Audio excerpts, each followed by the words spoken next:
What's up, A to Z Sports Prime Time here on a Tuesday night. I'm your host, Easton Freeze, joining you not quite live. It's a holiday week. To be honest with you, enjoying some holiday things, have some holiday-related plans going on this week, and it's just about the only major holiday, that the NFL allows us in the media off. And so I refuse to let them kidnap this one when they already take all of the other ones, Christmas and New Year's and Halloween and Thanksgiving. I'm typically working through those. So you know what? I'm going to enjoy my 4th of July week. But that doesn't mean I'm not going to be here for you, just not live tonight. I do have some great stuff to talk about, so I hope you stay tuned in. I hope you jump in the comments. Do me a favor if you're watching this on Tuesday evening. I'm recording this, by the way, Tuesday afternoon, so it's not like this is taped way in advance. Nothing should be outdated between now and when you're hearing this later. But hit me with a like button on Facebook, on YouTube. It is the easiest way for you to be a friend of the program today. Like the show, then jump in the comments and, like the beginning of a church service. Hey, the pastor tells you, stand up, look around, shake somebody's hand, introduce yourself, become friends in the comments, and poke fun at me because I'm not here to read them live with you this time. No producer Ross in the background to point out when you guys are giving me a hard time. So I hope that you are still going to be a part of the conversation in the comments there. Let me know what you think. I'll go back and read them later. I always do. And I'm curious what you guys think about today's topic, which is not the thing that you see right here on the rundown, because I didn't, frankly, get the assets to change this from the production staff here at A to Z Sports Primetime. So hopefully next week that's updated. Ignore that for now. I just needed some kind of overlay. What I want to talk about for the next 25-ish minutes is speed running through the Titans wide receiver room, going through my roster projection for this room of 6 or 7 receivers and talking about each one in detail. I've done so in an article series on A2Zsports.com. If you'd rather read this or read for further detail after the show today, 4 different articles that should be live by the time that you are watching this about the Titans depth chart at wide receiver, a really fascinating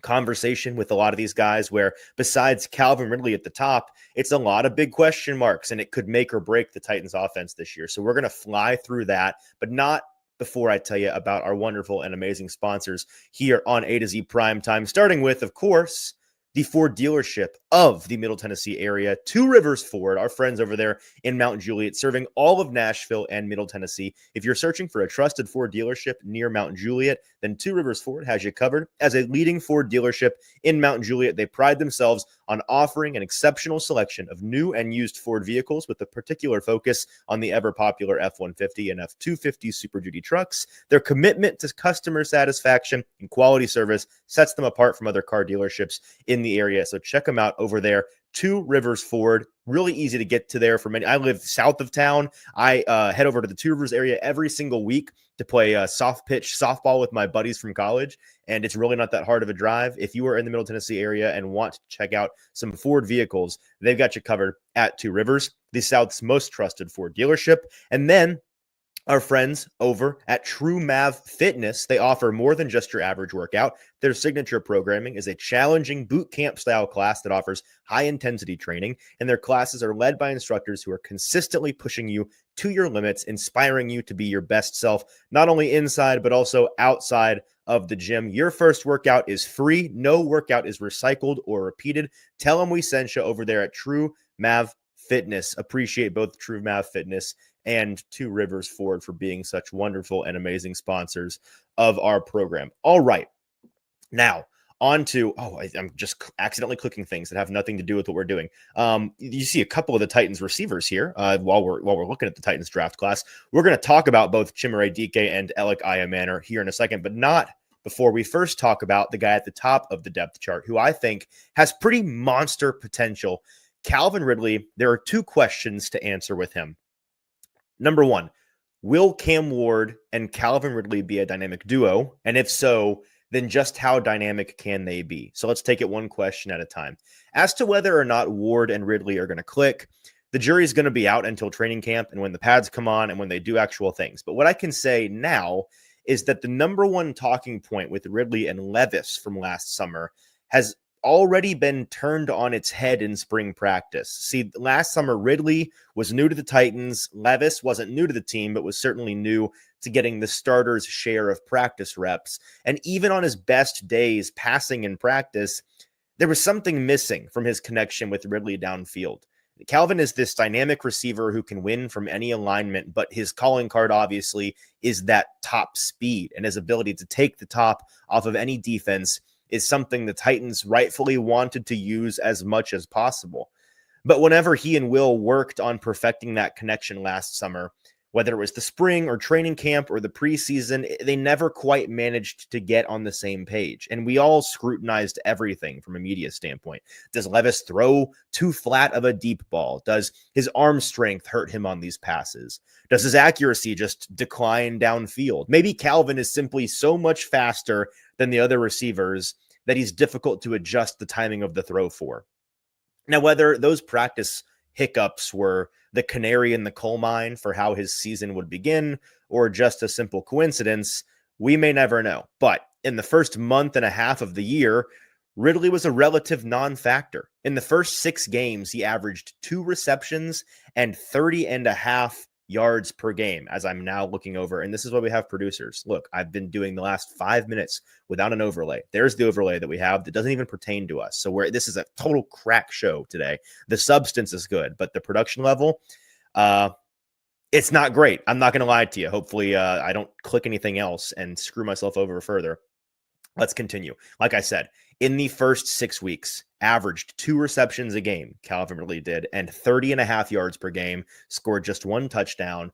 And in weeks 3 through 5 in particular, he had 2 total catches for 14 total yards. It was super frustrating for everybody involved. And it wasn't for lack of trying to get him the ball either. He was targeted 14 times during that stretch, which, some quick math, that means 1 yard per reception over that 3-week span for your wide receiver 1, which means you're playing completely dysfunctional football. But he finished the year clearing the 1,000-yard mark anyways. In fact, excluding his 2021 season where he only played 5 games before he stepped away from football for a while, Ridley has put up 3 consecutive full seasons of 1,000 or more yards. Now, he just barely reached that mark last year with the Titans, the year before that with the Jaguars. I think he cleared it by a combined 33 yards in those 2 years. And another worthwhile note, by the way, we mentioned how low his yards per reception were early in the year. He ended up last season in all 17 games having the highest yards per route run of his career at 15.9. So a ton of his production came deep down the field and late in the season. And that's where the Titans are looking for him to pick up where he left off, hopefully even finding another gear above that with an upgrade at quarterback. When we spoke with Calvin during spring practices, he told us he's much more comfortable in this system heading into year 2. It's a lot less thinking and adjusting for him. And as for his burgeoning connection with Cam Ward, it's been tangibly different how much smoother they feel together so far. It's really early, obviously. Pads haven't come on yet, but this time last year, Levis to Ridley looked hard. It did. And right now, Ward to Ridley looks easy so far. Now, hopefully these positives manifest on the field at the same or better clip that he was playing at in the final 11 games of last year, because that's when he seemingly got his sea legs in this offense, averaging 76 yards per game with a much better completion percentage than he began the year with. If he produces at exactly that level for a full year, that's a 130 target, 1,300 yard season.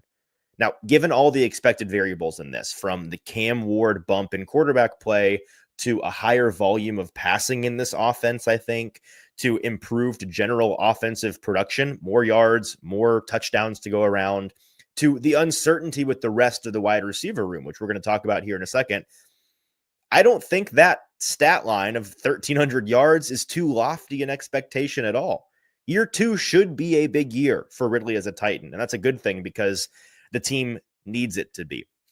Now, let's move on to the rookies that we want to talk about here. Chimere Dike, Alec Iamaner.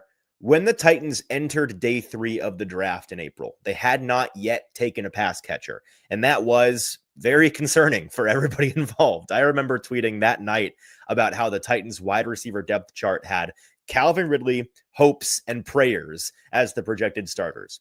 Then, early on day 3, the Titans drafted the players they hope push hopes and prayers down the depth chart, right? Chimere Dike, Alec Iamaner, pair of fourth-round picks that presented some tepid excitement for fans at the time.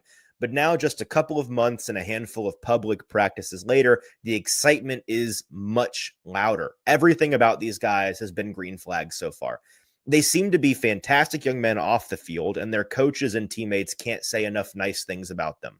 Based on the conversations I've had, they're both really far ahead in their study and understanding of the offense so far. And that's one of the not unforeseen, but unseen hurdles for rookie receivers that we don't talk about a whole lot. Getting comfortable with the speed of an NFL offense mentally. It's kind of like if you've ever learned a new language, once you start thinking in that language, if you ever get to that point before you give up, you're truly up to speed with understanding it, right? And that's not uncommon at all for young guys to take some time to grasp their new role in that way. Now, it's early, and it sounds like both DK and Iamaner are ahead of schedule on that front. And that's really important if both of them are going to be an early impact in this offense. But how are they going to be used? With Iamaner, I don't see how they don't play him at X. For my money, I think he's the only true X receiver on this team in terms of body type and skill set. And that's a big part of the reason why I liked him so much in the draft and was stoked that the Titans took him. Finding guys who can consistently win on the boundary in the NFL is hard. And that's why that skill set is so coveted. I actually think he's likely to be a week 1 starter at the position.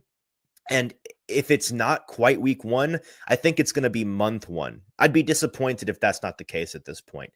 And then with DK, I don't think his involvement in the offense will be very far behind Iamaner. If you told me today that he's actually more involved just a bit early on than Iamaner is, I wouldn't be that surprised. They feel really neck and neck at this point, and it's just probably going to come down to positional deployment.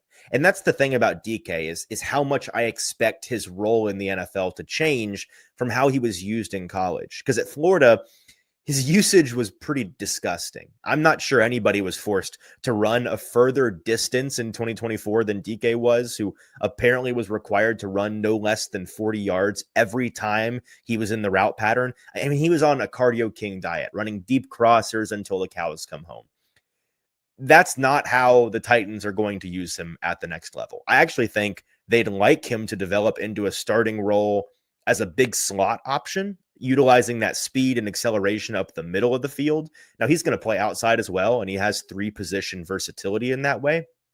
But I think we'll see a lot more of him aligned inside and running a more diverse route tree than he did at Florida. So what are the realistic expectations here? Because here's the cognitive dissonance of this situation. Yes, these players are exciting so far. They have every opportunity to become starters in 2025, but they are still day 3 picks, and those guys just don't hit at a very high rate statistically. In fact, since 2015, only 11% of day 3 receivers have reached 500 or more yards in their rookie year. 11% have reached 500 or more yards in their rookie year. So are we getting entirely too far over our skis with the expectations for these two young players? The answer is maybe, because they're 4th-round picks. So it shouldn't be surprising to anybody if either, or God forbid, both of them just don't pan out in the NFL. It also, and maybe more likely, shouldn't come as a surprise if either or both of them hit a ceiling as a role player, a wide receiver 3, a wide receiver 4. Finding NFL starters is really hard, but as long as we keep the statistical reality in mind, I don't think it's unreasonable to be really excited about these specific players given the circumstances. Most day 3 picks aren't 4th-round picks, right? So obviously that increases their odds of panning out. They both also, I think, have a pretty good reason to think that they were undervalued by their draft slots. With DK, it's what the Titans believe was his gross misuse in college. And then with Iamaner, most draft analysts projected him as a day 2 pick for a reason. That's what his tape showed. The understanding I have is that a small medical hiccup is what pushed him down teams' boards. And finally, perhaps most importantly, it's the situation, because they're in a wide receiver room with much more opportunity than the vast majority of day 3 receivers.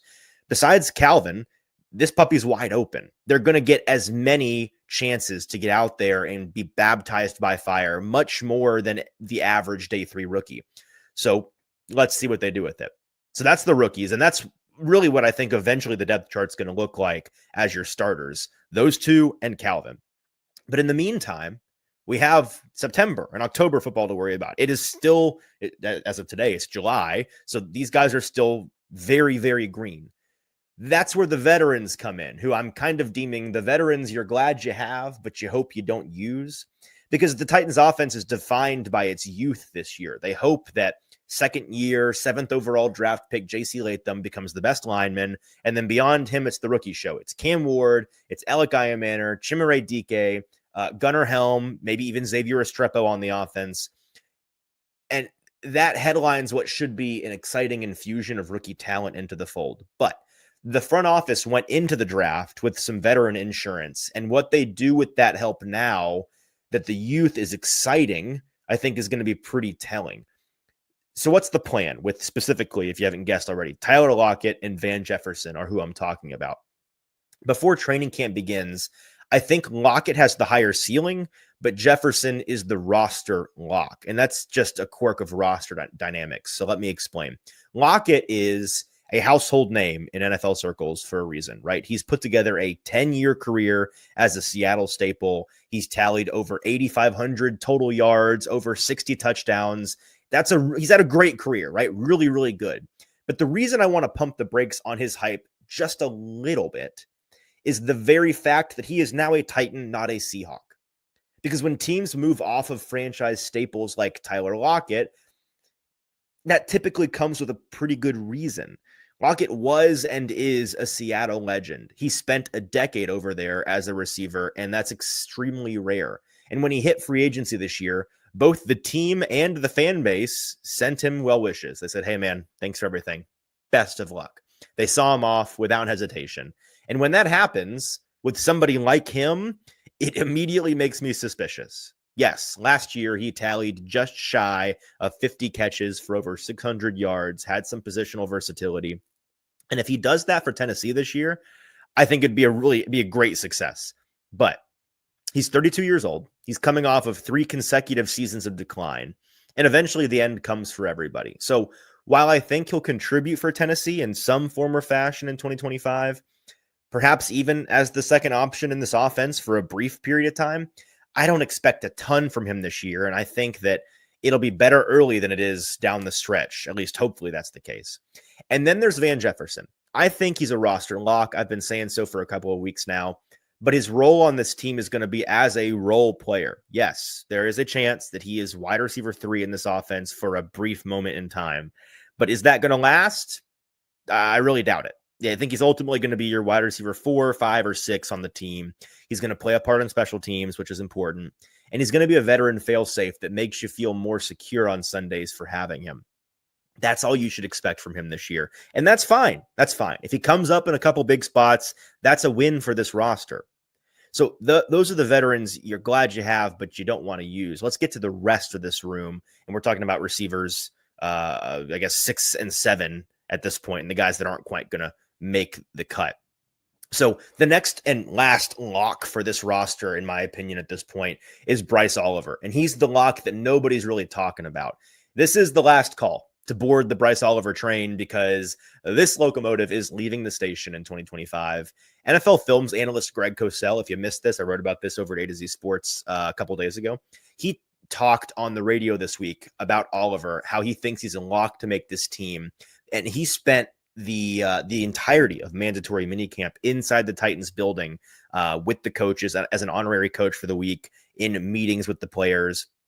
And from what I've heard myself, I don't think he's wrong about Bryce being a lock. I think the second-year UDFA really endeared himself to the coaching staff last year when he was made a gunner on special teams and was a big part of that unit turning it around and stabilizing down the stretch. And they also used him on offense down the stretch in some not garbage time, I guess kind of garbage time in the season when the Titans were dismissed entirely for the back month and a half of the year.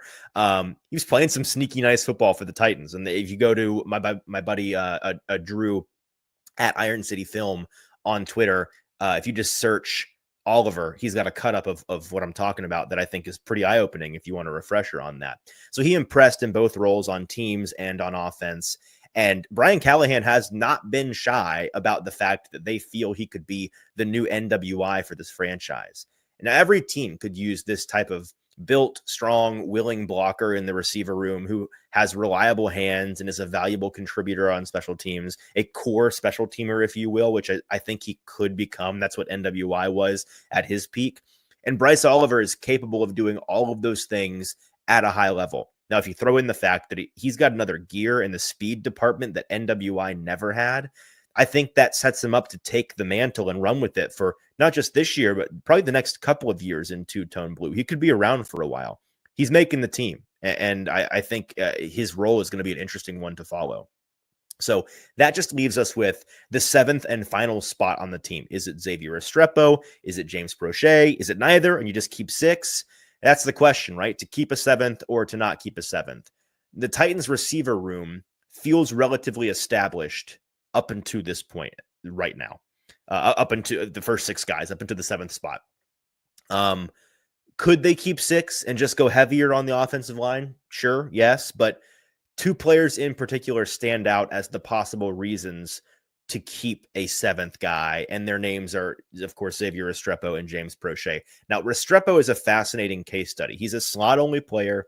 It's doubtful that he's going to bring you anything on special teams, and he's a limited asset. But what he did in college is what we've seen him do in Titans practice so far. He gets open, he gets targets, and he gets upfield.